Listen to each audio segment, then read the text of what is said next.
voy a comentarles sobre de qué se trata mi investigación y tratar de dar una idea de cómo, de lo que se estudia cuando uno estudia dinámica compleja en varias variables. Y si por favor a cualquier momento hay una pregunta, por favor pueden interrumpirme.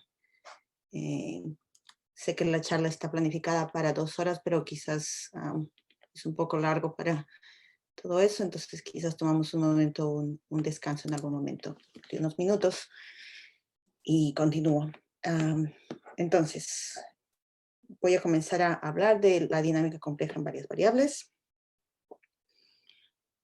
Creo que esto es mejor. Okay. ¿De qué se trata la dinámica compleja en varias variables? Bueno, vamos a hablar punto por punto. De qué significa dinámica, por qué le digo yo compleja y por qué estamos hablando de que sea en varias variables. Entonces vamos a comenzar con la parte dinámica. En la parte dinámica me refiero a algo que cambia con el tiempo. Entonces la motivación cuando se habla de dinámica siempre es algo que va cambiando dependiendo del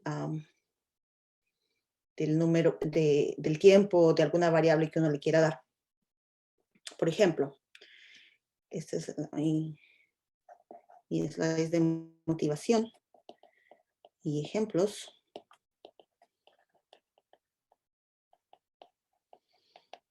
Por ejemplo, uno quiere medir el número, digamos, de población que existe en una ciudad o el cambio climático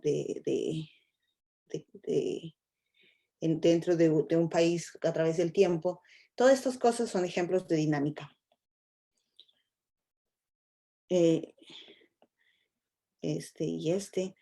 Y bueno, cuando uno habla de eso, por lo tanto, tiene que decidir, ok, cuál van a ser mis ejes, cuáles van a ser las medidas que estoy tomando, la medida es el tiempo o de qué se trata. Y después uno da una función. Entonces, muchas de las dinámicas que estudiamos es expresando esa función en una forma matemática y estudiando las propiedades de esa función. Y de eso es lo que, de lo que se trata la dinámica compleja. ¿Por qué le llamamos dinámica compleja? Le llamamos dinámica compleja. Dinámica compleja. Cuando la función que estamos usando para modelar, lo que sea que intentamos modelar, sea una función holomorfa o analítica. Y voy a explicar en un segundo de qué se trata este término. Pero, mejor dicho, todas las funciones que ustedes conocen, quizás que son las funciones que se portan bien en cierta forma, por ejemplo, polinomios, polinomios divididos por otros polinomios exponenciales, todas esas son funciones holomorfas y analíticas. Bueno, esta es mi página de motivación. Vamos ahora al entender a cómo vamos a proponer el problema y de qué se trata. Entonces, como decía, el objetivo es modelar usando una función. Una función de un espacio X a sí mismo, como ven aquí. Entonces, bueno, cuando uno hace estas cosas, por ejemplo, digamos, podemos pensar en estudiar un mazo de cartas y vas cambiando la carta siguiente, etcétera, y cosas así. Entonces uno da un tipo de función y restringirnos a qué espacios podemos estudiar y qué tipo de funciones podemos estudiar nos da diferentes tipos de teoremas. Pero la idea de la dinámica es la misma. Nosotros queremos siempre comenzar con un punto o con un elemento de este conjunto X y ver qué ocurre con ese elemento cuando uso la función f. Entonces, comienzo con un elemento p, veo lo que ocurre, f de p. Le vuelvo a aplicar f a este elemento, me queda f de p. Y como abreviación usamos este paréntesis en el exponente para referirnos cuántas veces hemos usado. En dinámica muchas veces uno termina usando simplemente esto, pero en realidad cuando use esto, bueno, uno luego piensa como el cuadrado, ¿no? Entonces si quiero hablar de iteradas, siempre es lo pongo entre paréntesis. Y nuevamente es f compuesta con f misma de p. Y así sucesivamente. Entonces nuevamente vuelvo a ver p, se fue a f2 de p, fue a f3 de p, etc. Y el objetivo es entender a dónde va ese punto. Bueno, no podemos hacer eso para cada punto, pero quizás podemos decir para la mayoría de los puntos, o para todos estos puntos, f hace esto al final, o no. Y aquí doy una pequeña definición. La órbita de un punto P que pertenece a este conjunto X, por F es este conjunto. Es un conjunto infinito de una secuencia de que pasa con P, después F de P, F2 de P, etc. Ok. Entonces, como dije, cuando hablamos de dinámica holomorfa,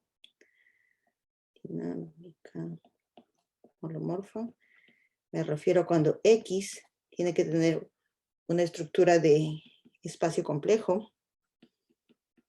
Y ahorita voy a explicar qué se trata esto. Y F es una función holomorfa.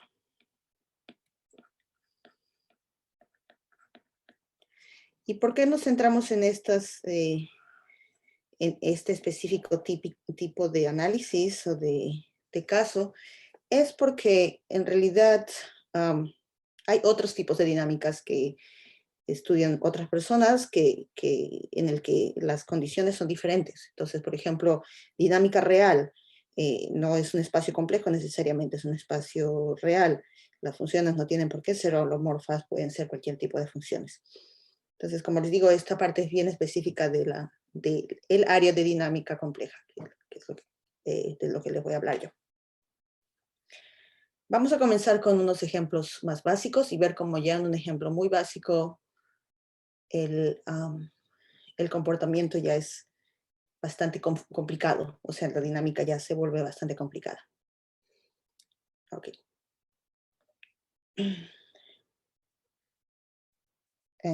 Como decía, modelar usando una función f, lo que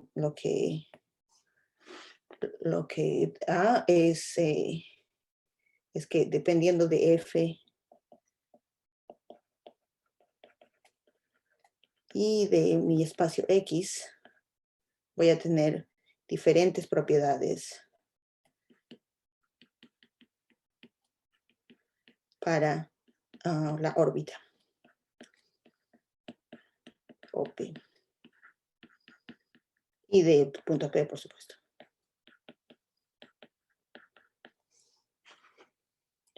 Ok. Entonces vamos a comenzar con un ejemplo de f, x y p.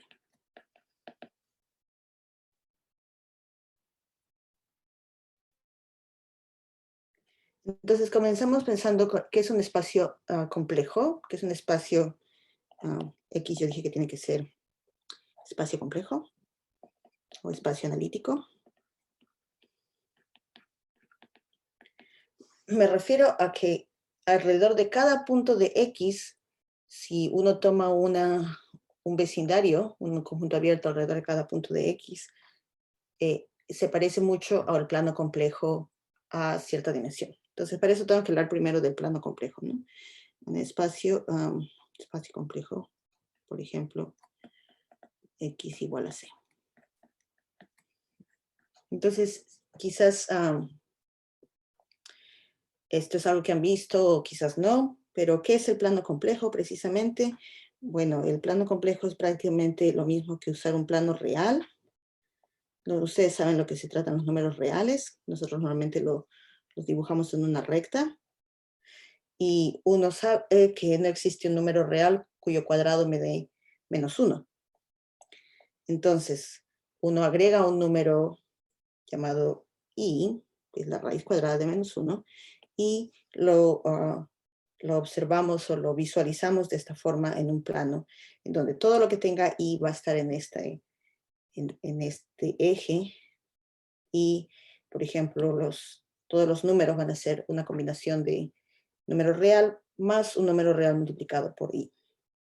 Entonces, cualquiera de estos puntos en el plano representan un número complejo. Este punto va a tener dos coordenadas, la coordenada en el lado X y otra coordenada en el eje Y. Tiene dos coordenadas y simplemente representa el punto A más B veces I. Entonces, cada punto representa nuevamente, se puede visualizar como R2, simplemente un plano de dos coordenadas.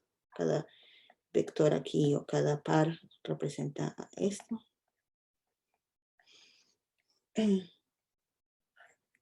Pero, ¿cuál es la ventaja de usar este tipo de números en vez de esto? Que ahora puedo hacer aritmética. Podemos multiplicar dos de estos números, A más BI por C más DI. Y siempre usando, en R2 uno no puede decir cómo multiplicar dos vectores. En general hay muchos, depende de lo que uno escoja, hay diferentes propiedades, etc. Pero bueno, ahora que tengo esta propiedad de que I al cuadrado es menos 1, entonces simplemente puedo multiplicar y ver que esto podemos hacerlo así. Y todo lo que uno se imagina que haces con números reales, puedes hacer en general con números complejos. Multiplicar, dividir, siempre y cuando no estés dividiendo por cero, sumar, restar, etc. Pues una vez que uno tiene esas operaciones, puedes hacer muchas otras operaciones, como por ejemplo, un número a cierta potencia. Entonces, toda esa aritmética que uno crea en C, que usando simplemente este hecho, es trabajar con números complejos. Y es útil porque uno sabe muy bien que muchas ecuaciones, que quizás comienzo aquí con más motivación de C, un poquito más motivación de C. De por qué usar el plano complejo. En vez de usar números reales. Es que si uno comienza con una ecuación, como dije, x al cuadrado más 1 igual a 0, esto no tiene solución para x real, pero sí para x complejo. Para x complejo siempre tenemos, pero sí para x complejo. ¿Cuál es la solución? La solución es simplemente i. Y el teorema fundamental de álgebra, que uno aprende, teorema fundamental de álgebra,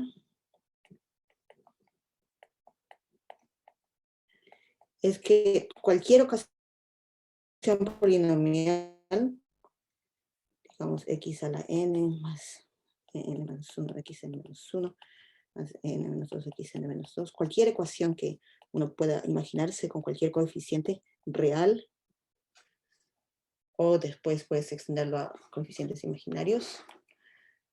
Todas estas ecuaciones siempre tienen el número de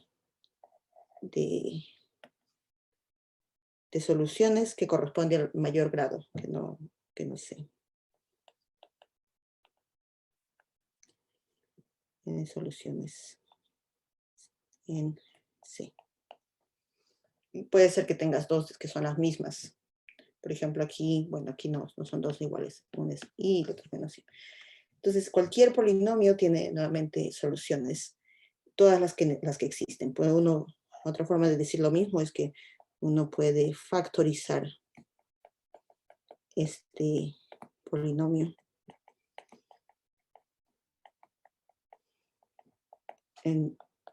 con raíces, x menos c1 por x menos c2 por x menos c3 por x menos cn igual a 0. Entonces, siempre puede uno factorizar de esta forma. Y bueno, solamente si podemos escoger que los números, que las raíces sean complejas. Si uno quiere que sean reales, no es necesariamente verdad esto. Por ejemplo, esta de aquí no puede ser factorizable. Bueno, esto vamos a usarlo una y otra vez de que un polinomio de esta forma siempre tiene una solución. ¿Okay? En el plano complejo. Ok. Entonces, es un poco, ahora voy a comenzar el estudio de una función analítica holomorfa en C. Pero bueno, uno primero tiene que como acostumbrarse a trabajar con los números complejos. A veces no es tan inmediato de trabajar con los números complejos, pero vamos a comenzar a ver con algunos ejemplos simples. Ok, entonces comencemos con que ya tengo mi espacio X, que es el espacio de los números complejos. Comenzamos con una función que no sea muy complicada, digamos z más i. ¿Okay? Entonces, esto lo que hace es que a cada número le añade simplemente i.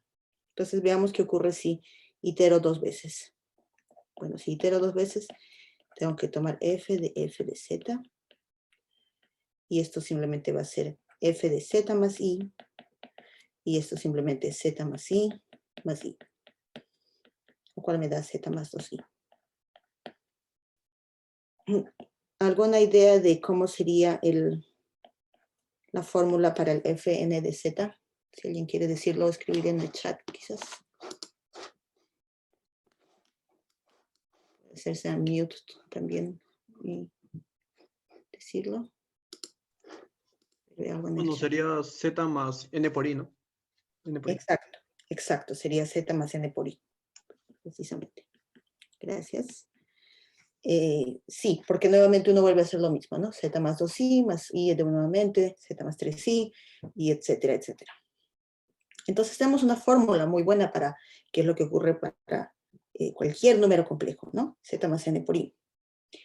Entonces vamos a dibujar mi plano complejo nuevamente.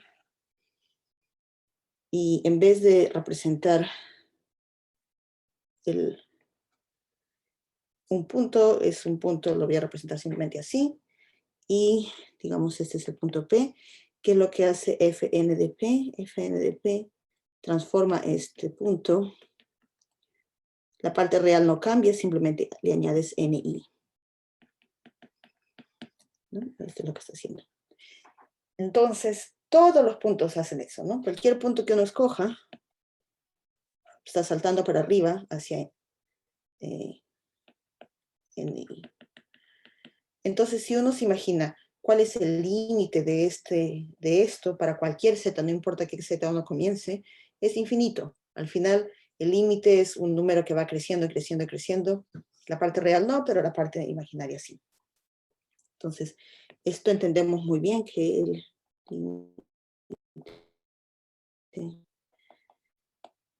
de la órbita o de P para cualquier P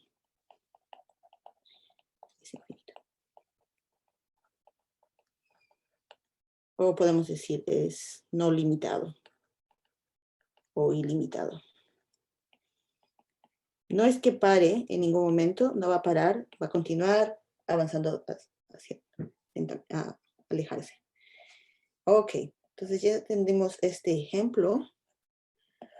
Es un ejemplo bastante simple, pero en realidad es un ejemplo que es típico de lo que ocurre si tu función f, que es la función que escogimos aquí, es una función lineal.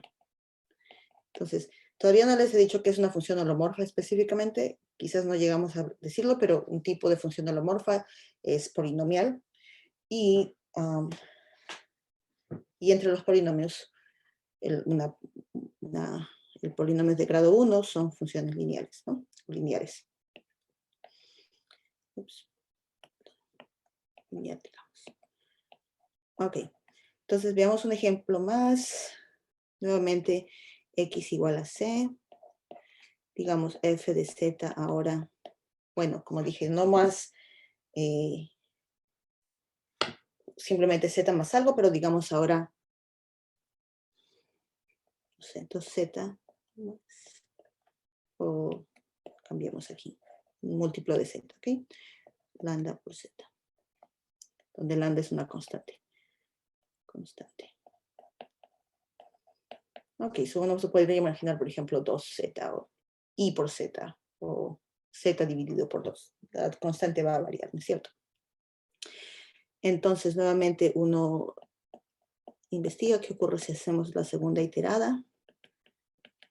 Me va a quedar F de lambda Z y me va a quedar lambda por lambda Z, que es lambda al cuadrado por Z. Entonces, ¿alguien me podría dar la idea de cuál sería la fórmula para Fn de Z? Lambda la n de z. Bueno, por z. Sí, exactamente. Lambda la n por Z. Gracias. Entonces,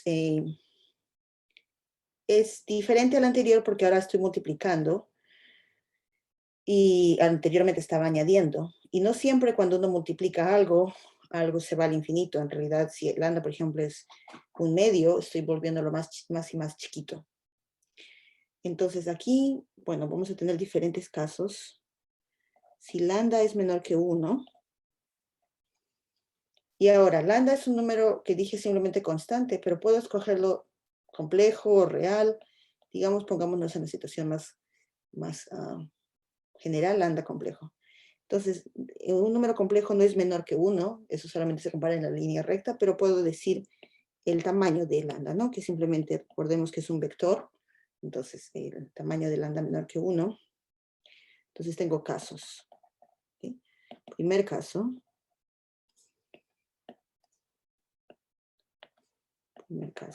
Lambda menor que 1. Si lambda es menor que 1, entonces este lambda, la n, es una secuencia que está decreciendo hacia 0. Esto se va a ir hacia 0.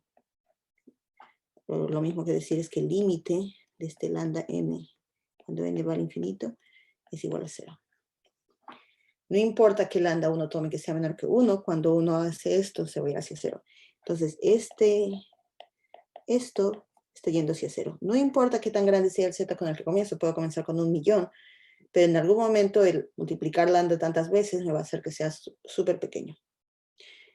Dibujémoslo en nuestro plano complejo. Simplemente estamos diciendo que cualquier punto con el que comencemos, estamos haciéndolo más chiquito, más chiquito y más chiquito, etcétera, etcétera, y está llegando hacia 0. Entonces, para cualquier punto P, la órbita está yendo hacia 0. Quizás rotando, no sabemos, pero de alguna forma está yendo hacia 0. Este sería el primer caso. El segundo caso sería si lambda es mayor que 1. Es precisamente lo opuesto. Ahora más bien mis puntos están creciendo y lambda n va a ir hacia el infinito. Y por lo tanto, para cualquier punto que comience, esto va al infinito. Y la idea es el mismo dibujo, pero al revés. ¿Cierto? Mi punto P está escapando, yéndose alejadamente hacia, cada vez más grande. Quizás rotando, pero se está yendo hacia el infinito. ¿Ok? Y el último caso que nos queda es cuando lambda sea igual a 1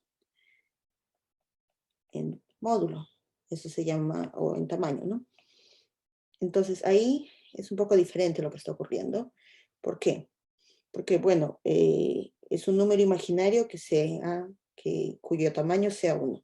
Entonces, si pensamos en la primera iterada, el tamaño no está cambiando, ¿no? Si yo tengo el tamaño de esto, es el tamaño de z. La segunda iterada también me va a ocurrir precisamente que es el mismo tamaño que f de z, por lo tanto el mismo tamaño que z. Y así sucesivamente. Entonces, eso significa que continuamos aquí, que fn de z tiene el mismo tamaño que z siempre.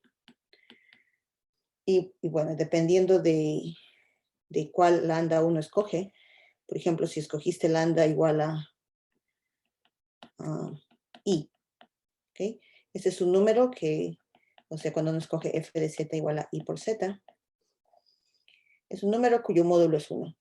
Y si uno hace la segunda iterada, te queda i por i cuadrado, la tercera iterada, i cubo, la cuarta iterada, i a la cuarta. Y nosotros sabemos qué es i al cuadrado. I al cuadrado es negativo de 1. Y al cubo es simplemente i por menos 1, entonces es menos i. Esto es z. Y así sucesivamente. Entonces ahora estamos regresando al punto original. ¿Sí? Entonces lo puedo dibujar de esta forma.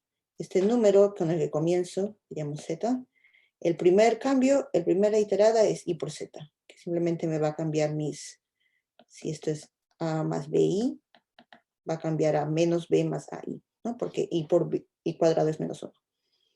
I por z es i por a más bi, y esto es i por a más bi cuadrado, y es menos b más a. Y entonces dibujo esto aquí, en algún lugar. Y nuevamente uno hace i por i cuadrado de z, me va a quedar justamente menos z. Esto es completamente opuesto aquí. En el siguiente me va a quedar menos iz, aquí. Y uno puede ver que cuando haces esto, este es el primero, f, este es el segundo, este es el tercero, y este es el cuarto, regresa al lugar original, ¿no? Y estos números todos van a estar, bueno, todos tienen el mismo tamaño, entonces hay un círculo en el que ellos están todos, pertenecen al mismo círculo, centrado en 0. Y bueno, esta figura se repite siempre y cuando alguna exponencial o alguna exponencial de lambda sea 1. En este caso, i a la cuarta era igual a 1, por lo tanto, regreso en 4 veces. Si hubiera tenido que lambda a la 10 es igual a 1, entonces la figura sería un poco diferente. Sería que comienza uno con un círculo, no importa qué z uno comience, en 10 veces, 2, quizás hago 3, 4, 5, nuevamente regreso a la décima iteración. Entonces es un poquito diferente si nuevamente lambda, alguna potencia de lambda me da 1, pero puede ser que yo haya escogido un lambda cuya ninguna potencia me dé 1, lambda, digamos, tal que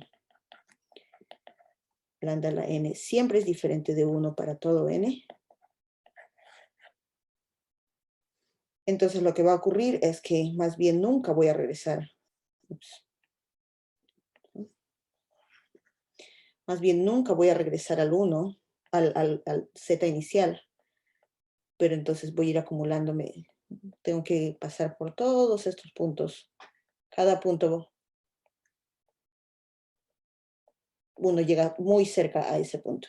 Y si uno hace los dibujos, los modelas matemáticamente con MATLAB o otros programas, uno ve que sí, que se distribuye muy digamos, ¿no? A las 200 iteradas y cada vez se va apareciendo mucho más uniforme.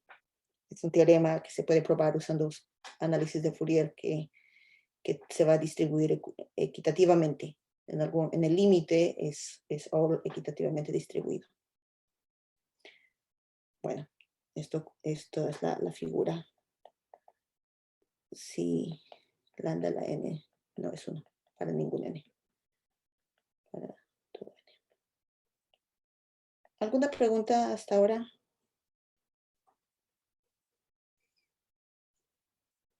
¿No? Ok, no sé si estoy avanzando muy rápido o muy lento, pero ya estos ejemplos contienen bastante de lo que sé, de la dinámica de la que quería hablar.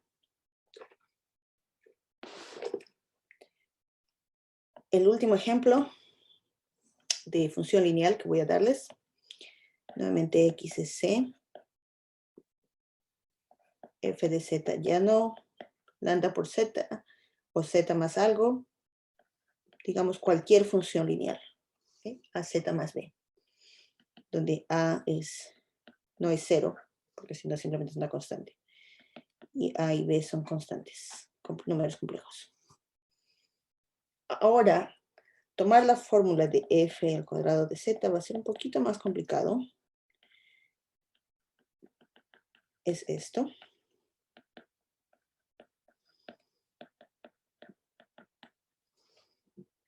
Ya hay 3 términos. Intentamos la tercera iterada de todo esto.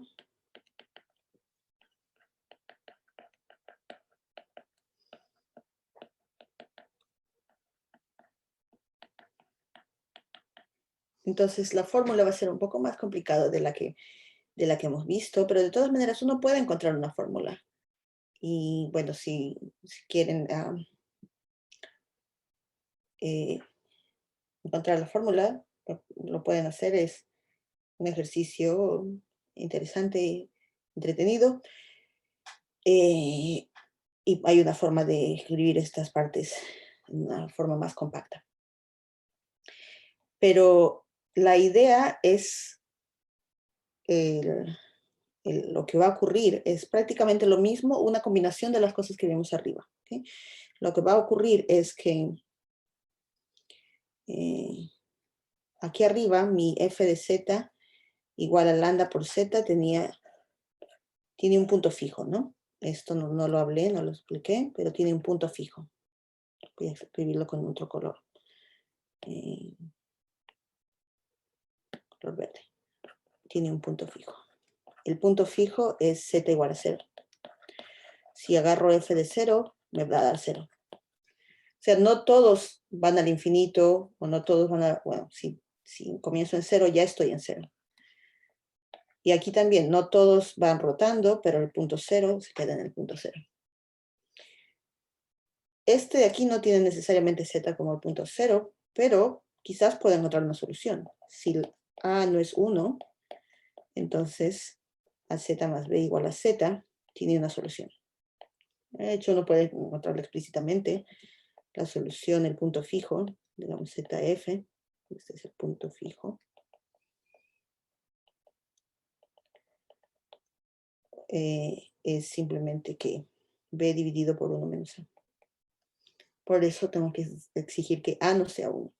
Si a no es 1, la única forma que eso tenga punto fijo es cuando b es 0, y ya tiene todos los puntos fijos, es simplemente la función f de z igual a z, que entendemos todo bien ahí. Pero bueno, lo que va a ocurrir ahí es que prácticamente el análisis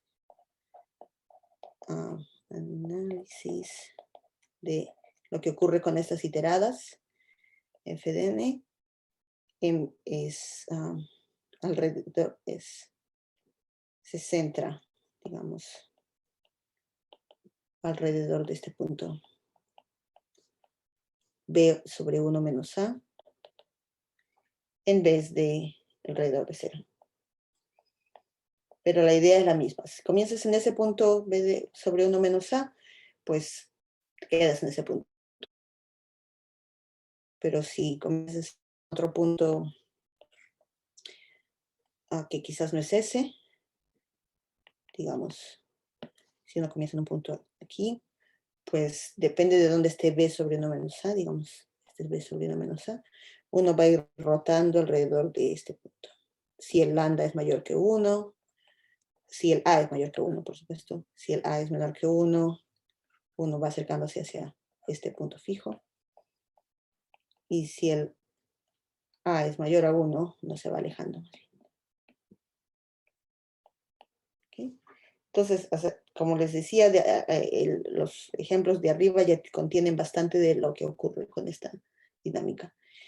Pero lo importante es que veamos es que para todos estos casos entendemos muy bien las órbitas, hacia dónde va, cuáles son las posibilidades, o va al infinito, o va al punto fijo, o se va en una órbita, en un círculo, no va a ningún punto específico.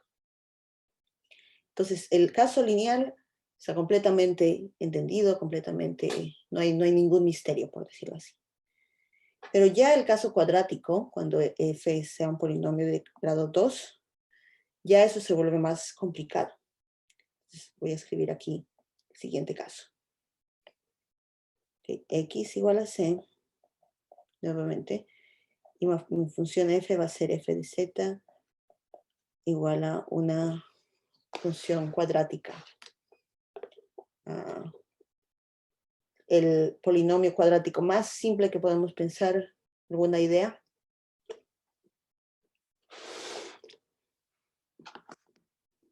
Z cuadrado simplemente.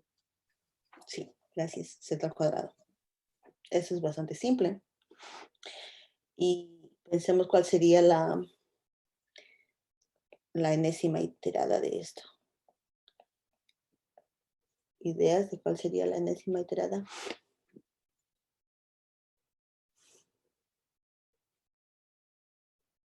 Pueden escribirlo en el chat o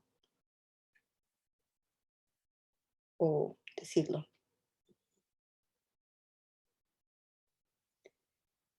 Z a la 2n sí funciona para el siguiente, ¿no? Para, por ejemplo, f segunda iterada sería z cuadrado al cuadrado, que es z a la cuarta. Pero pensemos en la tercera iterada. Es z a la cuarta al cuadrado. O sea, me da z a la octava, ¿no? O sea, f2 es z a la cuarta. Tercera iterada, z a la octava. Exacto. Z a la 2 a la n. Exacto. Esa es la fórmula. Gracias. A los que están escribiendo en el chat. Y sí, esa va a ser la fórmula. Nuevamente, muy parecidamente a lo que vimos anteriormente en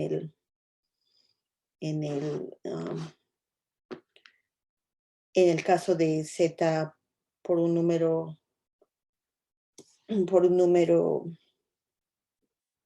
cuyo módulo sea 1, esto de aquí el módulo de esto va a cambiar dependiendo del módulo de z ahora. Si mi módulo de z es grande, mayor a 1, esto va a ir extendiéndose hacia el infinito. Entonces, si por ejemplo comienzo con un punto aquí, ok, este es el eje, este es el plano complejo, y este es el punto 1. Si comienzo con un punto, cualquier valor mayor a 1, 1.2 si quieren, 1.5, o comienzo con un afuera del círculo de radio 1, el siguiente iterado ya es más grande, ¿no? Ya se escapa de mi dibujito aquí. En este caso, bueno, en este caso sería el cuadrado de esto, entonces va a ser algo que me dé como algo en el lado imaginario, porque el ángulo también se está doblando, pero va a ser más grande. P, F de P. Y se escapa hacia el infinito.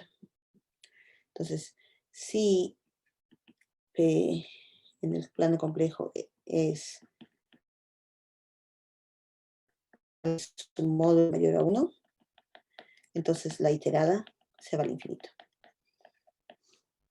Pero si comienzo con un número pequeño, digamos un medio, más bien estoy volviéndolo cada vez más pequeño. El cuadrado de un medio es un cuarto, el cuadrado de un cuarto es un 16avo, y así se va yendo hacia 0. Entonces, si P pertenece a C, tal que el módulo de P es menor que 1, entonces más bien la iterada está yendo hacia 0. Entonces, ven cómo ya no es como era antes en el que, bueno, o siempre se va hacia el infinito, o siempre se va hacia 0. Aquí tengo dos partes. Mi plano complejo está dividido en dos partes, en las que si estoy afuera del círculo, voy al infinito, y si estoy dentro del círculo, voy a 0. ¿Qué pasa si estoy en el círculo mismo? Bueno, si comenzamos en el círculo mismo, por ejemplo, si comienzo en I, el cuadrado de I es menos 1, y el cuadrado de menos 1 es 1.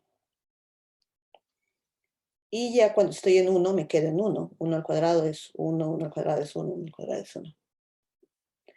Entonces, si estoy en el círculo, puede ser que me ocurra eso, que regrese a un punto, al punto 1, que es el punto fijo de esta expresión, uno de los puntos fijos.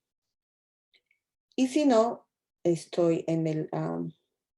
voy a rotar alrededor de este círculo, ¿no? Como era antes.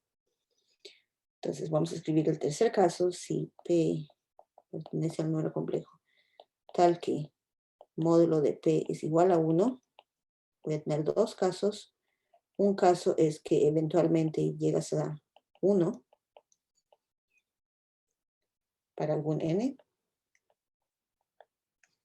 que significaría que z a las 2 a la n, o p a las 2 a la n, sea igual a 1, ¿no? Eso es lo que significaría. Y uno puede escribir eso que en términos de lo que significa para z, es que z sea de la forma... es que no, 1 no es el único 1. Por ejemplo, tienes también que i a la cuarta es igual a 1, ¿no? O etcétera. Entonces, en realidad, cualquier exponencial cuyo ángulo sea 2pi i por k, donde k es un entero, va a ser de esta forma. Entonces, tienes que escoger un z que tenga más o menos esa forma. Pero bueno, no vamos a ir en eso. Eso es lo que ocurre si f ln es igual a 1 para algún n. Si no es para ningún n, si para ningún n llegas a 1, pues ya simplemente va... si para ningún n, z a la n es igual a 1, o, perdón, fnp es igual a 1.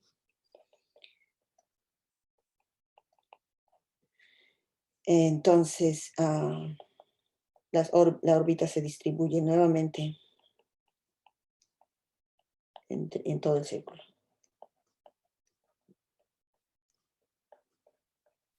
No es que agarre cualquier punto, pero puedes llegar a cualquier punto tan cerca como uno quiera. Ok, este no es el único polinomio cuadrático que uno se puede imaginar.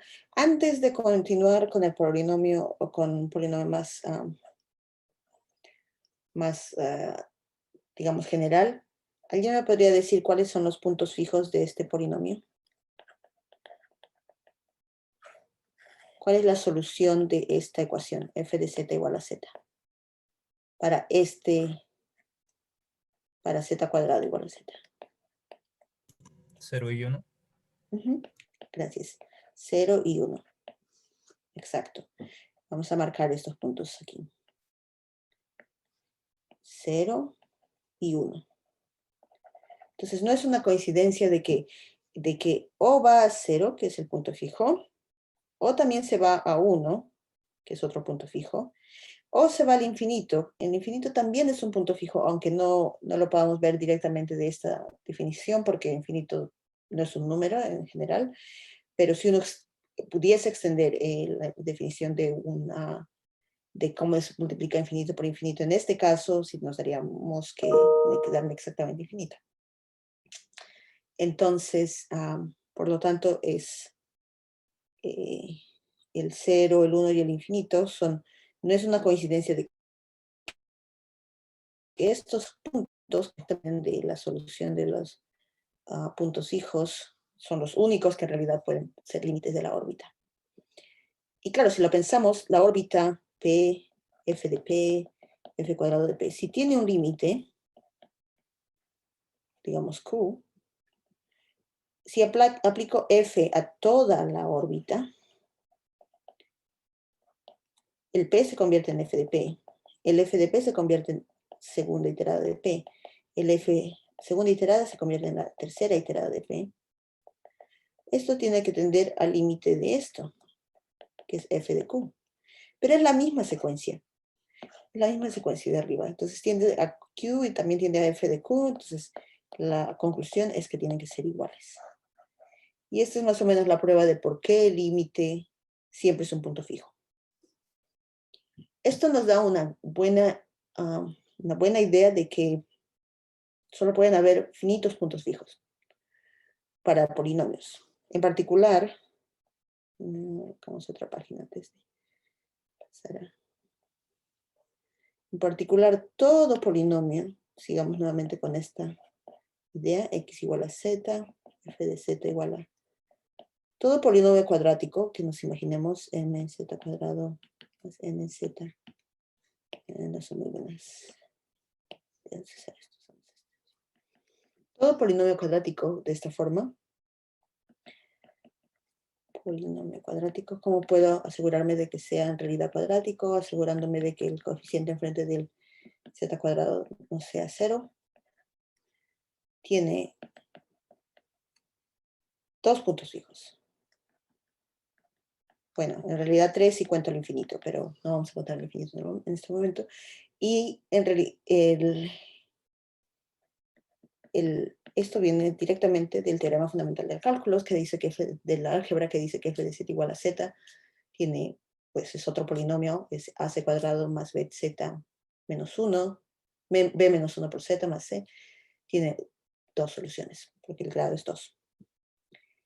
Entonces, siempre voy a tener que hay dos soluciones, hay dos puntos fijos, y el punto fijo, pues, el punto fijo, veamos aquí. El punto fijo 0 y el punto fijo 1 tienen comportamientos bien diferentes. En el punto fijo 0 hay muchos puntos que llegan a 0. Muchos me refiero a todos los que están en negro, ¿no? Todos los puntos que están en negro llegan a 0 en el límite. Para el punto 1, en cambio, solamente los que están en el círculo, y ni siquiera todos. Algunos de ellos van rotando alrededor, pero otros sí.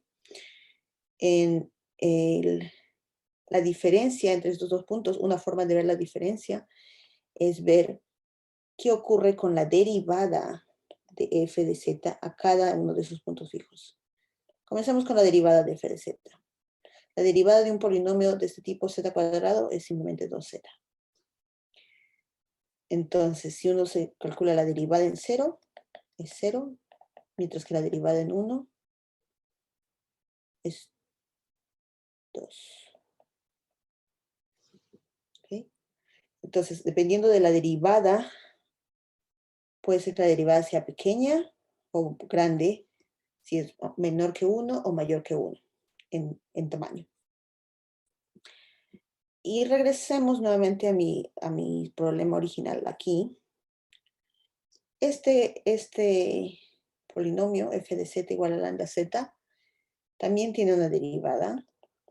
La derivada simplemente es lambda para cualquier punto z. En particular, para el punto fijo 0 es lambda. Y vemos cómo, dependiendo de cómo es lambda, si lambda es menor que 1 o mayor que 1 el módulo, me voy a mi punto 0, a mi punto fijo, o voy al infinito. Entonces la idea es algo parecida aquí. Vamos a escribir unas fórmulas más generales. Bueno, primero dijimos que mi polinomio cuadrático va a tener dos puntos fijos. ¿Y cuáles son los dos puntos fijos? Las soluciones de esta ecuación. Y si uno quiere, puede escribirlas explícitamente usando la fórmula cuadrática. Pero no es necesario para que voy a tener dos soluciones, z igual a z1, z igual a z2. Dos hijos. Y si tomo la derivada de esto, obtengo 2a por z más b. Entonces tengo, dependiendo de cuáles son los puntos fijos, z1, z2.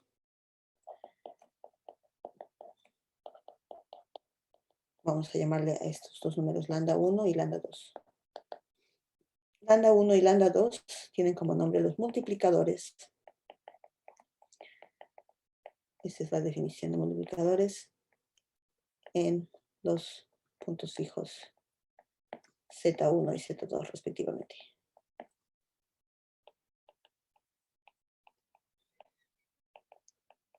Ahora,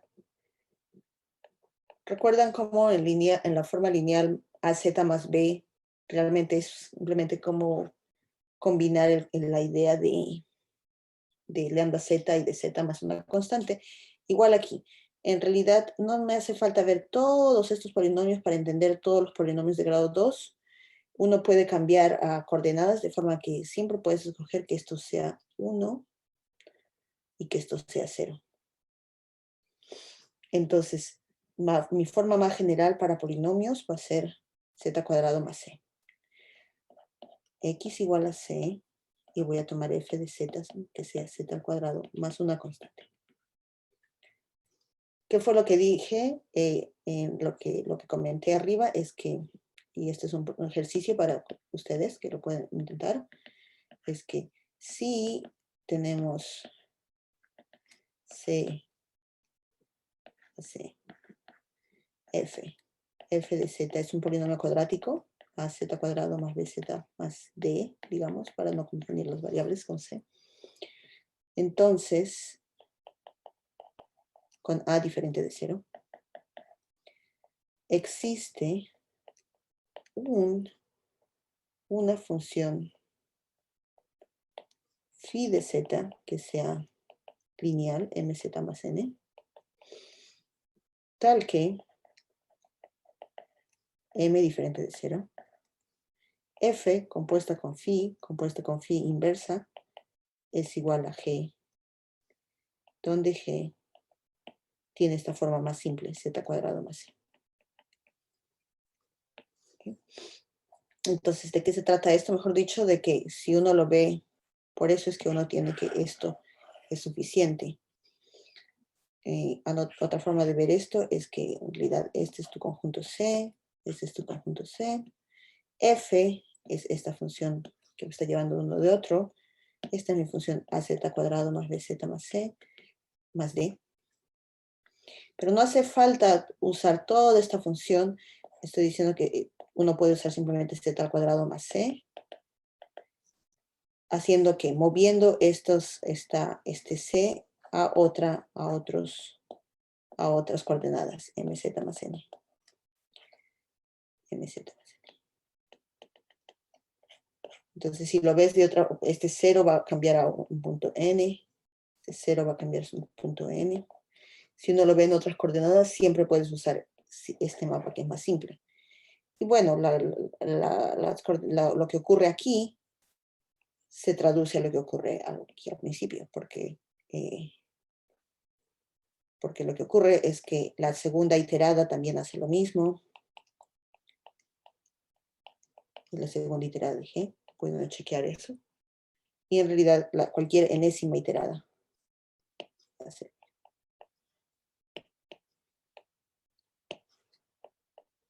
Y por lo tanto, continuamos con el ejercicio. Y por lo tanto, uno puede probar esto también. Ok, es cuestión de simplemente poner esta fórmula aquí abajo y los phi se cancelan. Pero encontrar estos explícitamente es un problema que uno debe hacer al menos una vez para convencerse de que sí es posible. Ok, entonces espero haberlos convencido de que solamente hace falta mirar polinomios de este tipo, z² más c. No me voy a fijar más en los que cambien de coeficiente en el a o en el b, simplemente z² más c. Y ya vimos el caso c igual a 0. Si uno hace el análisis con estos, con otro tipo de Cs, este es el ejemplo para c igual a menos 2. Este es f de z igual a z² menos 2. Vamos a hacerlo de esta forma. Voy a mover esto de aquí a la otra página.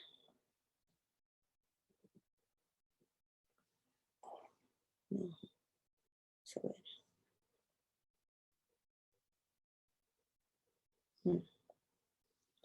Ok. No puedo moverlo ahorita, pero ok.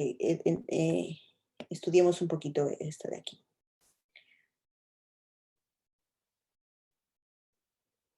Perdón, estoy intentando hacerlo un poquito más grande para que podamos verlo mejor. Ok. El z² menos 2, que es esta función,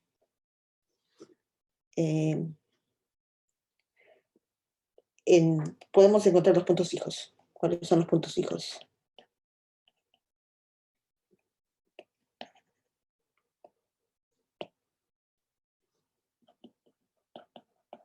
las soluciones de z cuadrado menos z menos 2 igual a 0.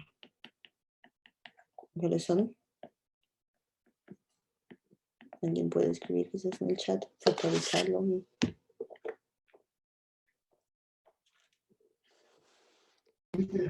Dos y uno. 2, ¿sí? 2 al cuadrado menos 2 me da 2. Y menos uno, perdón. Gracias, menos 1, sí. Exactamente, 2 y menos 1. Estos dos son mis puntos fijos. Ahora la derivada. Voy a hacer la derivada aquí, ¿ok? Porque la derivada siempre es igual para cualquiera de esta forma. Es 2z más c, ¿no? 2z nada más, perdón. Derivada de la constante 0. Entonces, aquí puedo tener rápidamente la derivada siempre va a ser el doble del punto fijo. En este caso 4 y menos 2. Entonces, en módulo, en ambos es mayor que 1. Vamos a ver los puntos aquí. El punto 0 es este punto del centro. El punto menos 2 es el punto más hacia la izquierda posible y el punto 2 es el punto más hacia la derecha posible en este dibujo. Este punto menos 2... comencemos a hacer el análisis. ¿Qué ocurre con el punto 0? Si aplico f de 0, me va 0 al cuadrado es 0, menos 2 me va a menos 2. Menos 2 al cuadrado es 4, menos 2, 2. 4 menos 2, 2. Y ahora cuando estés en el 2 te quedas en 2. 2 al cuadrado menos 2, 2 al cuadrado menos 2, 2 al cuadrado menos 2. Menos 1 está aquí. Si uno comienza en menos 1, uno se queda en menos 1. Y en realidad puede uno ver que si comienzas en cualquier punto de esta recta, de este intervalo, perdón, del intervalo menos 2, 2, uno se queda dentro de la, si z es real y entre menos 2 y 2, entonces la iterada siempre se queda ahí.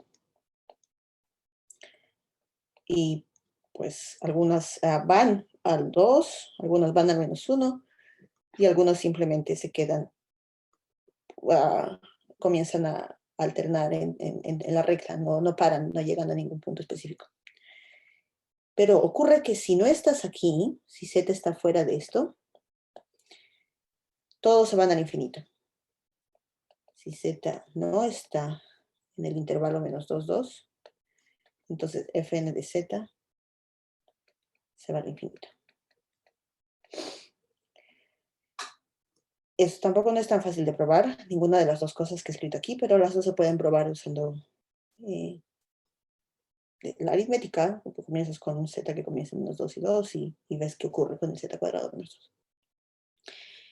Pero el gráfico de lo que estamos dibujando aquí en la parte en azul es los que se van al infinito, el azul oscuro es los que se van al infinito, el azul, el más claro, también está yendo al infinito y está yendo al infinito, pero la parte que no está yendo al infinito es esta parte que es el intervalo menos 2 a 2. Este otro dibujo es para otro diferente f de z. Este es f de z igual a z cuadrado más i. Esto es para cuando mi c es igual a i, ¿no? Este era mi c igual a menos 2. Y en esta parte de aquí, el 0, esto tiene punto fijo. Z cuadrado más i igual a z. Pero ahora encontrar exactamente cuáles son los puntos fijos no son tan simples, ¿no? Tenemos que resolver z cuadrado menos z más i igual a 0. Te va a quedar un número complejo. Dos números complejos. Y uno puede ver que la derivada de... creo que... sí. Uno puede ver que la derivada en el punto fijo va a ser mayor a 1, igual que aquí, fue mayor que 1. Pero hagamos una solamente como prueba qué ocurre con el 0. 0 debe estar por aquí. ¿Okay? Simplemente hagamos como un test de qué ocurre con el 0. F de 0 va a ser 0 al cuadrado, que es 0 más i. El 0 más i, quizás está por aquí. I al cuadrado, ok, este es el primer f. I al cuadrado es menos 1 más i. Creo que estoy dibujando mal mi 0 y mi i.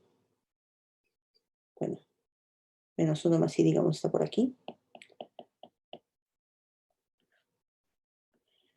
Y si vuelvo a hacer esto, una vez más, el cuadrado de esto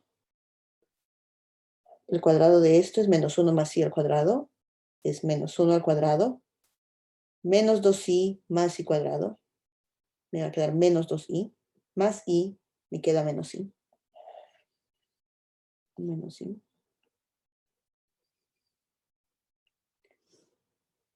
Y ahora si tengo el cuadrado de esto, me vuelve a quedar menos 1 más i. Esto es lo que ocurre con mi f. Para 0. Si comienza con 0, va a i, después va a este punto, y este punto salta. Regresa aquí, va aquí, regresa aquí, va aquí, regresa aquí, va aquí, ¿no? O sea, es como un punto saltarín. Comienzas aquí, terminas aquí, comienzas aquí, terminas aquí. Va y viene en el mismo punto, se va al otro mismo punto. Eso es lo que a veces llamamos una órbita de grado 2. Ninguno de estos dos es un punto fijo para f, por supuesto que no, pero cualquiera de estos puntos es un punto fijo para la iterada de f. F iterada 2 veces tiene puntos fijos, este y este. Y en realidad si itero f n veces voy a tener 2 a la n puntos fijos, porque voy a tener un polinomio de grado 2 a la n. Bueno, entonces espero haberlos convencidos de que el comportamiento varía muy diferentemente dependiendo de qué C uno escoge. Uno escoge C de esta forma, uno escoge C de esta forma, y todo cambia muy diferentemente, muy sofisticadamente de este C. Y hay programas en el internet en el que uno puede ver, hay programas en internet donde uno puede hacer sus propias figuras, uno puede hacer estas figuras.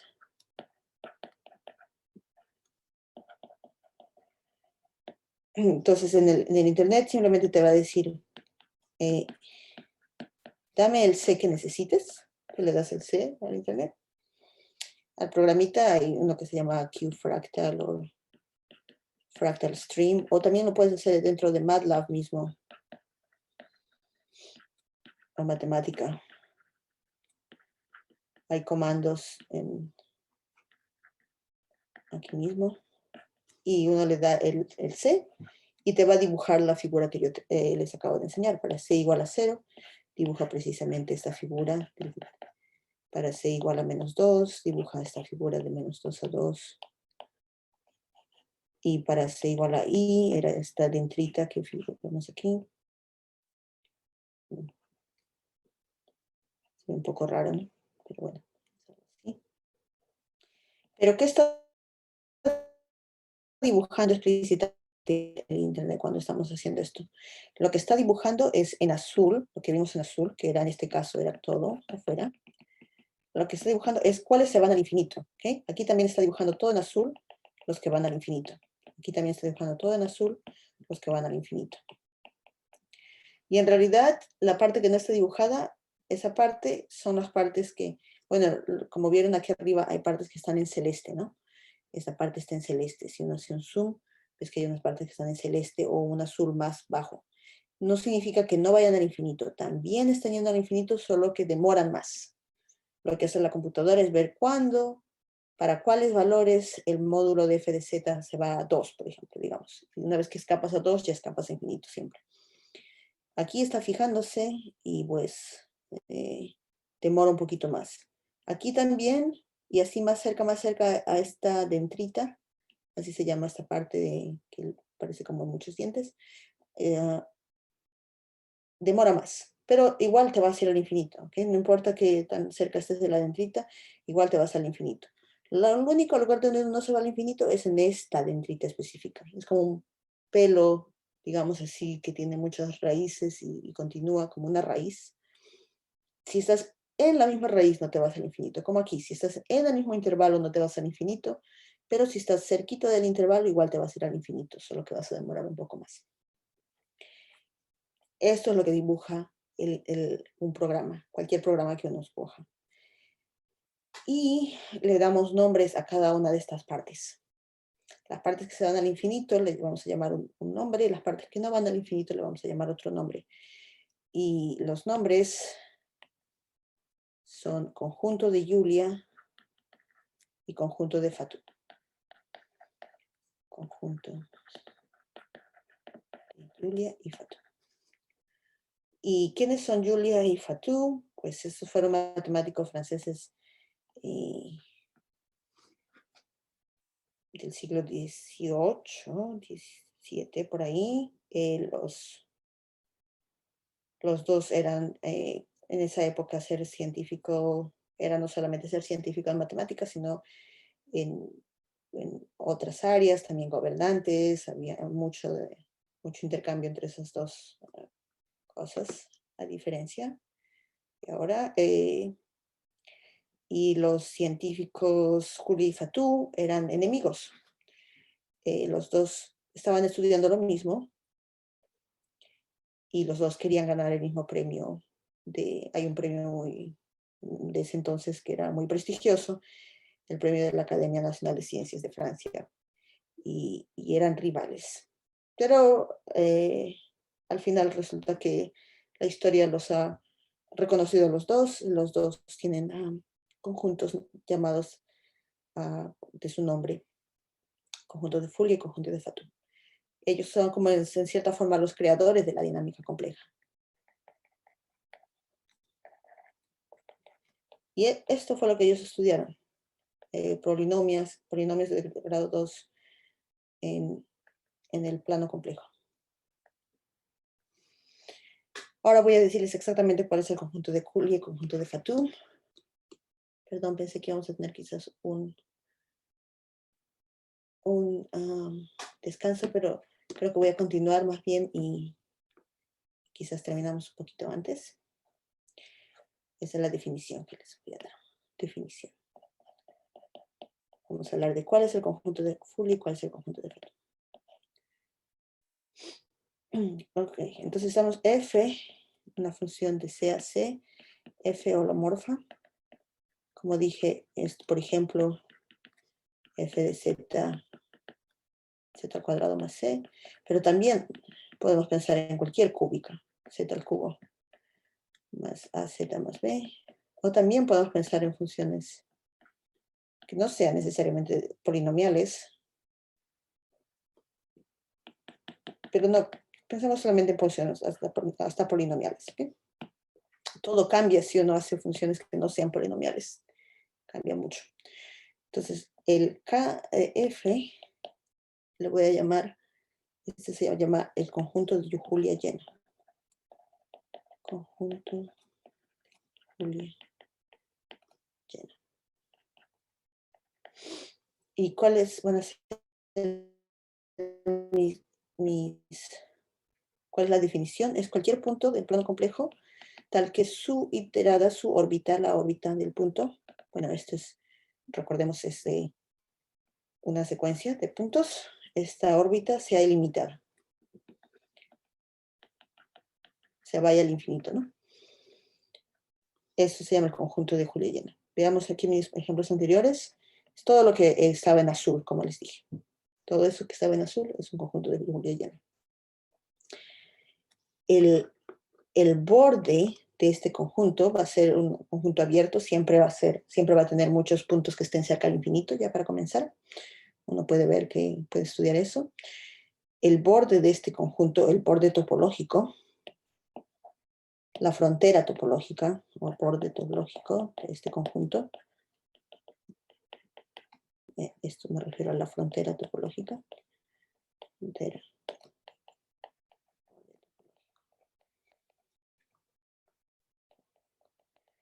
Este es el conjunto de Julia.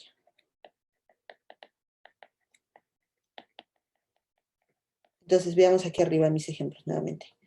Aquí arriba en este ejemplo, aquí el conjunto de Julia lleno es todo lo que está en azul nuevamente. El borde es este borde, es el círculo. Ese es el borde topológico. Ese es mi conjunto de Julia. En el siguiente de aquí, todo es azul excepto esto. Este es el borde, por lo tanto. Y aquí nuevamente en este ejemplo de aquí es todas estas dentritas que parecen como raíces que se van. Todo eso es el conjunto de Julia.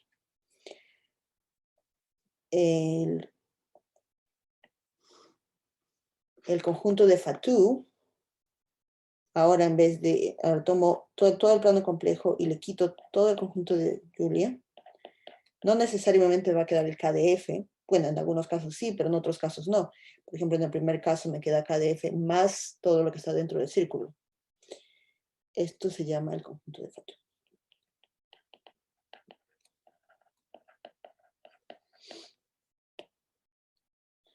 Vamos a ponerlo en rojo, ya que puse los otros en rojo también. Este es el conjunto de Fatou.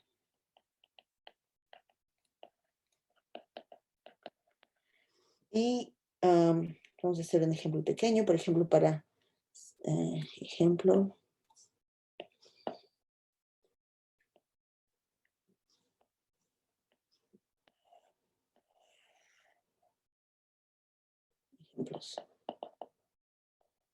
Por ejemplo, para f de z igual a z cuadrado, como vimos el KDF, en este caso es simplemente todos los puntos que se van al infinito, es todo lo que está fuera del disco unitario. El porte topológico de este conjunto de Julia lleno, que es el conjunto de Julia, es simplemente todos los puntos cuyo módulo sea igual a 1, y el conjunto de Fatou, pues son dos partes, ¿no? El módulo de z menor a 1 unión módulo de z mayor a 1. Este es un ejemplo, ¿ok? Y así para cualquier z cuadrado más c voy a tener mis definiciones. Vamos a hacer aquí otro ejemplito. Quizás me mueva todo esto para el otro. Página siguiente. Perdón. Segunda. Ok. Continuamos con el ejemplo. Este es el ejemplo que tenía arriba. Para f de z igual a z cuadrado. Siguiente ejemplo, f de z igual a z cuadrado menos 2. Como dije, aquí resulta que el conjunto de Julia lleno es todo el plano complejo, excepto el intervalo menos 2, 2. El borde de este conjunto es, por lo tanto, el intervalo menos 2, 2. Y el conjunto de Fatou lleno, el conjunto de Fatou va a ser el mismo conjunto que el KF, que es simplemente todo esto, excepto menos 2, 2. ¿Okay?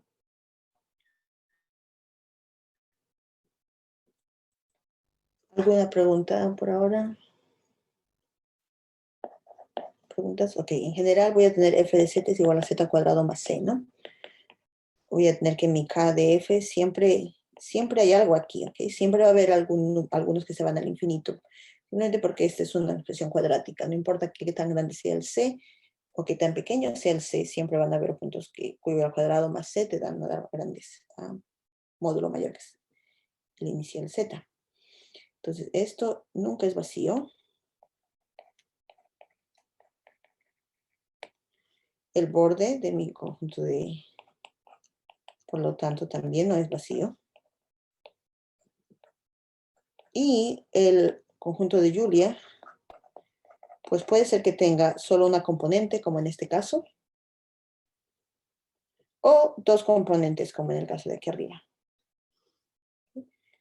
Una componente conexa o dos componentes conexas.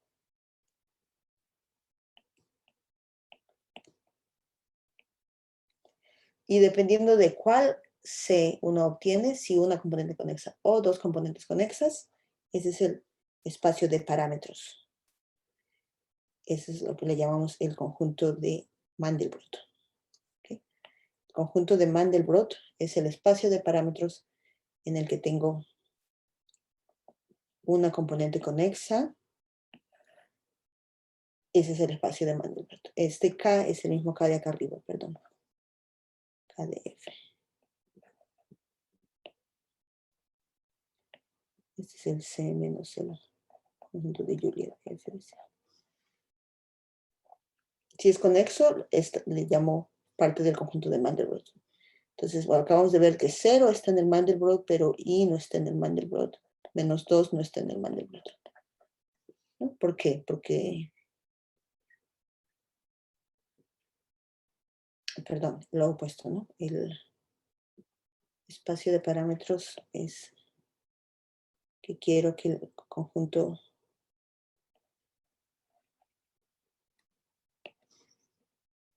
tenga dos componentes conexas. El C menos JF.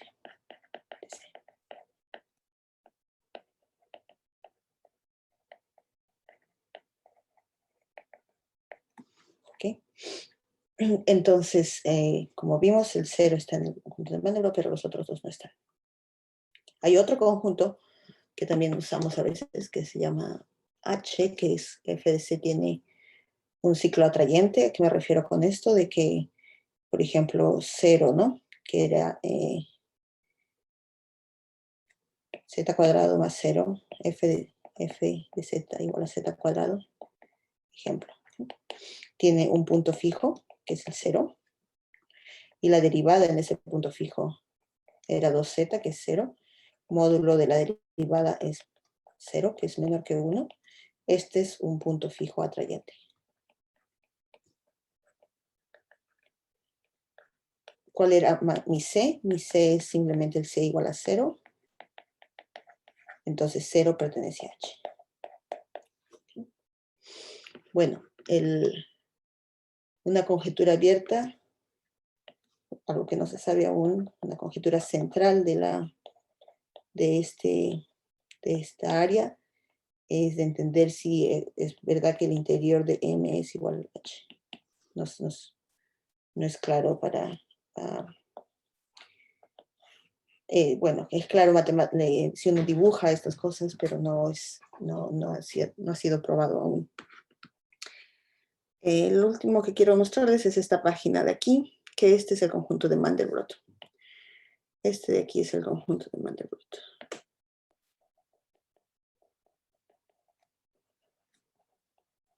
Y alguna vez lo deben haber visto en algunas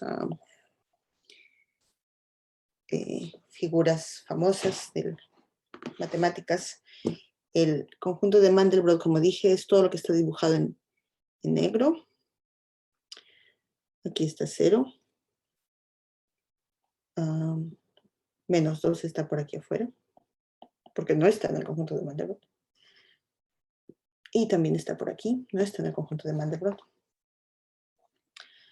Y lo que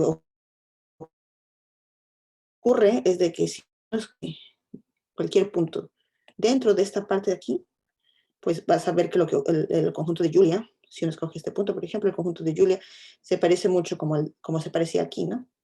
Al 0, recuerdan cómo se parecía en 0. En 0 simplemente el conjunto de Julia y de Fatou es un disco. Perdón. El conjunto de Julia va a ser el círculo y el conjunto de Fatou va a ser el círculo de dentro y de afuera. Pero si cambio un poquito mi punto, en vez de estar en 0, digamos estoy en 0.1. Ya no va a parecerse de esta forma, pero casi se parece. Va a ser como un círculo, no va a ser un círculo, va a ser como una elipsoide, pero va a tener la misma idea. Dentro voy a tener un conjunto de Julia así, un conjunto de Fatou de esta forma. Y así se voy cambiando otros puntos. Aquí voy a tener más bien otro punto. Este punto de aquí, por ejemplo, va a tener una órbita de 2. En vez de tener un punto fijo, voy a tener una órbita de 2 puntos en las que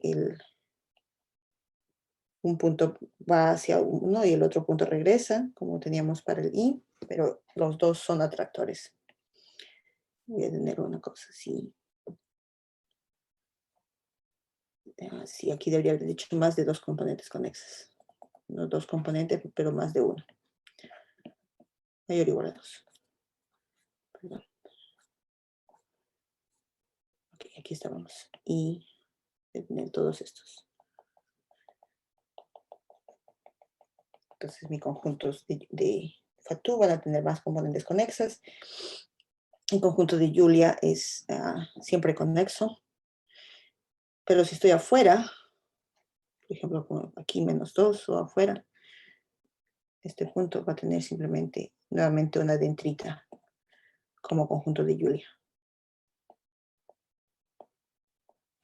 Y todo lo que complementa es solamente una componente conexa y es el conjunto de Fatou. Ok.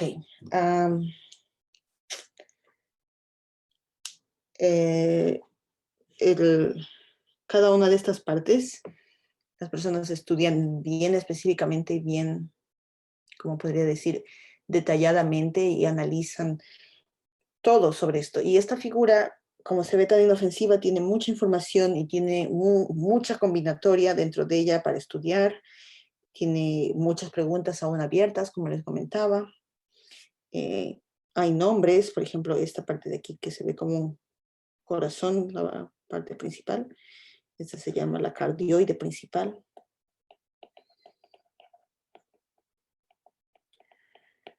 Este es un círculo. Probar que esto es un círculo de aquí no es tan fácil, por ejemplo. Y si uno hace un zoom en cualquiera de estas partes, lo que ocurre es que nuevamente ves más conjuntos de Mandelbrot y más conjuntos de Mandelbrot dentro de uno del otro. Es un ejemplo de lo que se conoce como un fractal. Me imagino, en cierta forma, es el fractal más famoso que existe. Quizás de los más es bastante complejo, no es tan simple. Como decía, se estudia mucho de, por ejemplo, ciertos ángulos, ¿no? Aquí van a ver algunos ángulos que podemos ver. Cada uno de estos ángulos es estudiado y se pueden ver las propiedades combinatorias de estas cosas.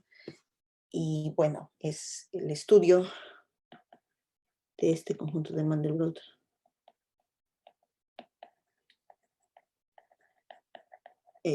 Continúa. Ok.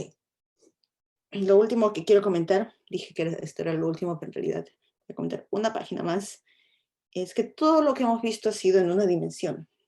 Todo hasta ahora, mi X era C y mi F eran cuadráticos o lineales. También hicimos este caso. Pero podemos pedir más, podemos pedir, bueno, y si F de Z sea cúbico.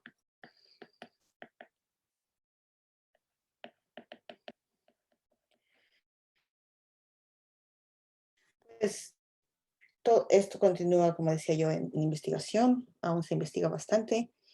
Otra forma de investigar o de generalizar es que en vez de estar en C, estemos en 2 dimensiones, por ejemplo, X igual a C2.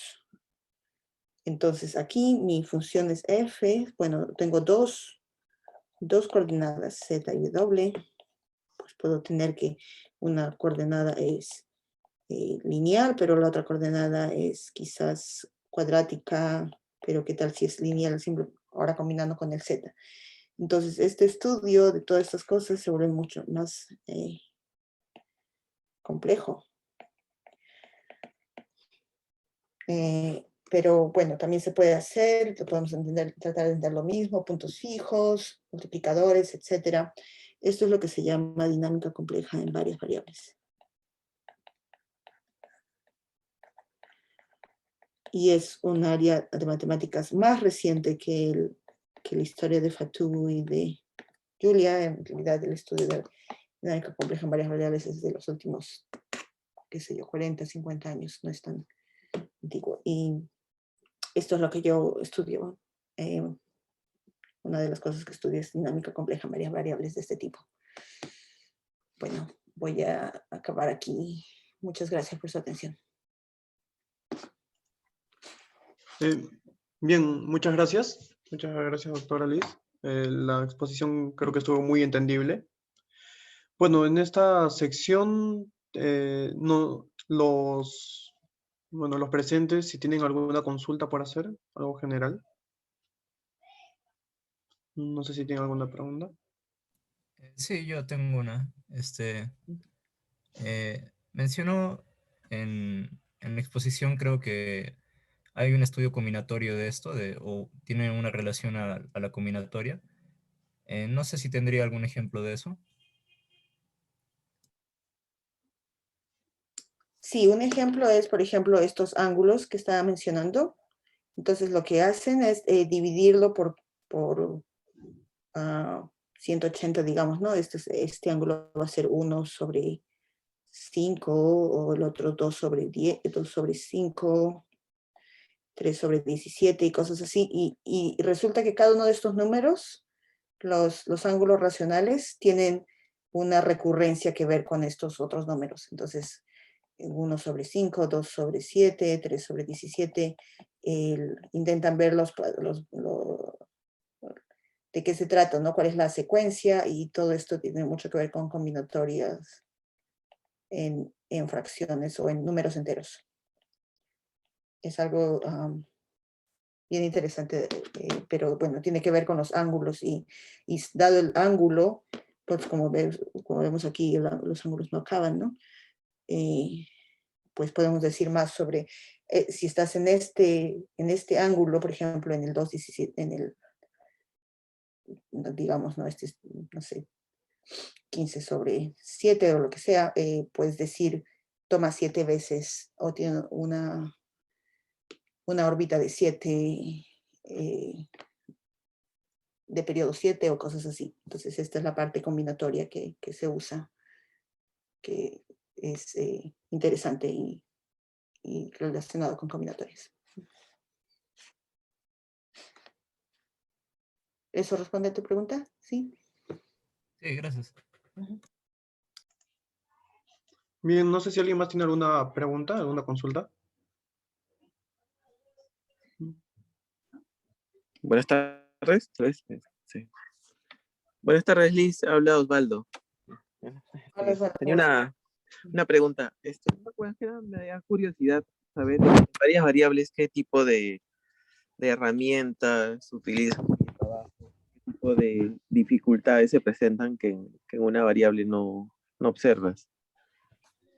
Es más lo contrario, hay muchas más cosas que la gente puede usar en una variable que no se pueden usar en varias variables. Entonces, por ejemplo, en una variable se usa mucho funciones armónicas y cosas de ese estilo, porque comienza uno a mirar análisis más como análisis de Fourier y cosas así.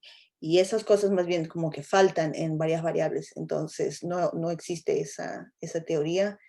Y pues lo que se hace es intentar construir algunas de esas teorías. Por ejemplo, en vez de tener funciones armónicas, uno piensa, bueno, funciones armónicas o subarmónicas, y ese estudio es más complejo. Entonces, estudiar eso al mismo tiempo, que también tiene otras aplicaciones, es también algo de lo que se hace. Pero sí, es más lo que falta en las varias variables que lo que sobra.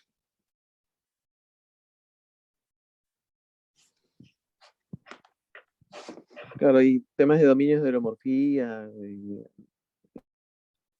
extensiones, esas cosas. Exacto. Me imagino que también. Sí, exacto. Estudiar conjuntos en C2, hay muchos más conjuntos de diferente tipo que en C. Entonces, todas esas cosas es más complejo. Sí, el análisis se vuelve más complicado porque hay más casos por ver, por decir así. Pero sí, está muy relacionado con dominios de homomorfía, dominios pseudoconvexos y cosas específicas de varias variables complejas. Ok, y solo en dos variables ya notas esa diferencia, me imagino. O sea, sin ir Ujú. mucho más lejos. Exacto, sin ir mucho más lejos, dos variables ya hacen muchísima diferencia, sí, exacto. Ok, gracias. Gracias.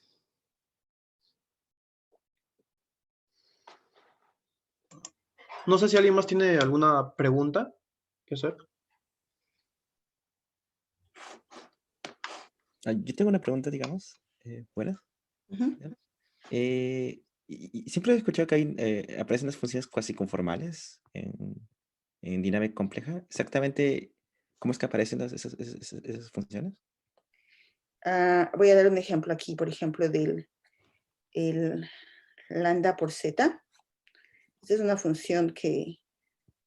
¿dónde estábamos? Lambda por z aquí. Lambda por z es una función, como decía yo, holomorfa. Ujú. Y podemos verlo en coordenadas también, ¿no? F de z igual a lambda por z sería otra forma de verlo, es decir, f de x, y. Este es mi punto que corresponde a z. Es lambda por x, lambda por y. Entonces, es una función holomorfa. Siempre y cuando les haya multiplicado por lo mismo, es una función holomorfa. Pero si multiplicase cada coordenada por algo diferente, lambda 1, x, lambda 2, y, ya no va a ser holomorfa. No es holomorfa. Pero es cerca de ser holomorfa. Bueno, no completamente cerca, pero bueno, también tiene propiedades buenas. Y este es el tipo de funciones que son más como cuasi conformales. Entonces, funciones holomorfas, resulta que si agarras dos puntos y mides el ángulo y después usas una función holomorfa para ver el resultado de ellas, también resulta que tiene uno el mismo ángulo, pero funciones cuasi conformales no es lo mismo. No estoy segura si esta es la mejor explicación, pero no, digamos, la geometría de las cuasi conformales es parecida a la de holomorfa, pero no es necesariamente holomorfa. Entonces, en vez de estudiar funciones holomorfas, a veces uno dice, bueno, mejor estudiamos todas las funciones, inclusive cuasi conformales, y quizás ahí haya más propiedades, y después puedo hacer un límite de estas cuasi conformales van a esta holomórfica y encontrar cosas así. Y es un estudio también bastante fructífero para estudiar estas preguntas. Pero sí, se trata de extender las funciones a más tipos de mapas. Por ejemplo, si yo dijera f de z igual a conjugado de z, entonces f de i me va a dar menos i, f de 2 más 3i es 2 menos 3i. Todas estas son funciones cuasi conformales que no son holomorfas. Holomorfas solo tienen que tener z, pero esto tienen z barra. Pero de todas maneras no son tan malas. Ya. Gracias. Ujú.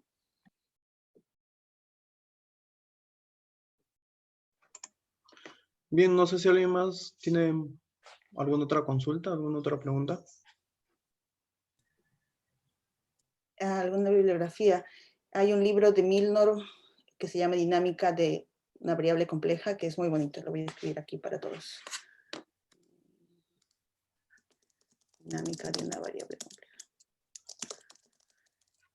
De John Milnor, que es un matemático muy famoso que hizo muchas cosas en topología, pero también hizo muchas cosas en dinámica. Es increíble cuánta matemática él ha trabajado. Y ese libro es bastante bueno. Y está en el archive, uno lo puede encontrar ahí gratis. Bien.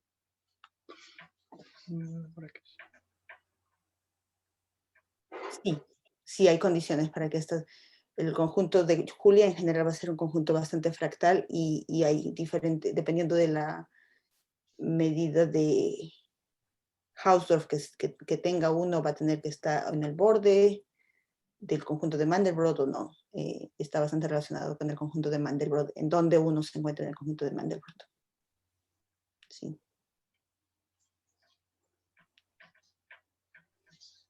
Ujú.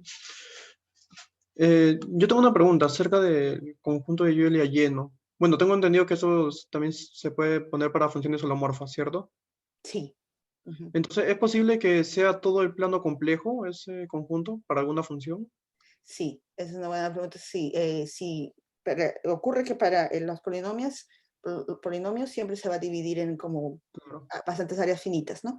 Pero en el conjunto, si uno está en el plano complejo y usas una función como e a la z, puedes tener cosas muy raras, con infinitos conjuntos de infinitas componentes conexas, o todo el plano, etcétera. Ujú. Sí, el estudio se llama eh, dinámica trascendental, porque no solamente son polinomiales, sino ahora estamos hablando de cualquier tipo de funciones trascendentales, por ejemplo, e a la z. Y ese estudio también es muy activo ahora en día porque no se sabe mucho.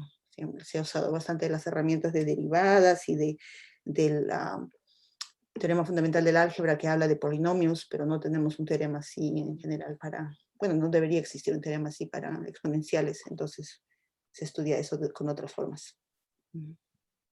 Bien, gracias. Gracias.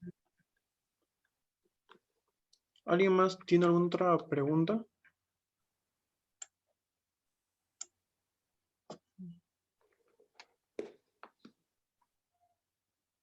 Muchas gracias por la invitación. Encantada de estar aquí. Sí, se va a intentar, se va a intentar compartir. ¿Sí? Bueno, le agradezco a la doctora Liz por darnos un poco de su tiempo para, bueno, exponer esta interesante charla. Creo que muchos que no conocen esta área de dinámica compleja ahora lo conocen. Creo que ha sido una muy buena motivación la charla de hoy. Eh, y bueno, entonces me despido con todos. Ya estaría cerrando la Ok, sesión. Hasta gracias luego. por asistir. Chao.